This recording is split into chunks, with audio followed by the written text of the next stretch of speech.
বিরোধী দলনেতাকে টার্গেট করে অন্যান্য বিজেপির যারা সোচ্চার এমএলএ থাকেন তাদের টার্গেট করে, যারা কোশ্চেন অ্যান্সারে ডিবেটে ভালো পার্টিসিপেট করেন তাদের টার্গেট করে বিধানসভায় উপস্থিত না থাকা সত্ত্বেও বিশ্বনাথ কারককে সাসপেন্ড করেন। আর যিনি মুভার, যিনি তার আসন থেকে প্রতিবাদ করছিলেন, আমি ওয়েলে নেমেছি, কিন্তু বঙ্কিম ঘোষ বা অগ্নিমিত্রা পাল ওয়েলে নামেনি, তাদেরকেও সাসপেন্ড করা হয়েছে।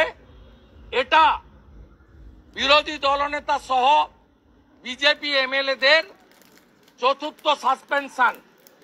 প্রথম 2022-এ 5 মাস, তারপরে আবার 1 মাস, তারপরে আবার 2 মাস, মোট 8 মাস হাউসের বাইরে রেখেছে লিডার অব অপোজিশন এবং একমাত্র বিরোধী দল।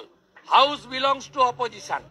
এবারেও কালকে মুখ্যমন্ত্রী যেহেতু রাজ্যপালের ভাষণের উপর বক্তৃতায় বক্তব্য রাখবেন, তাই বিরোধী দলনেতা সহ বিজেপির অন্য 3 এমএলএকে বাইরে রাখা হলো, যাতে মুখ্যমন্ত্রী নির্দ্বিধায় কালকে ফাঁকা মাঠে বক্তৃতা করতে পারেন।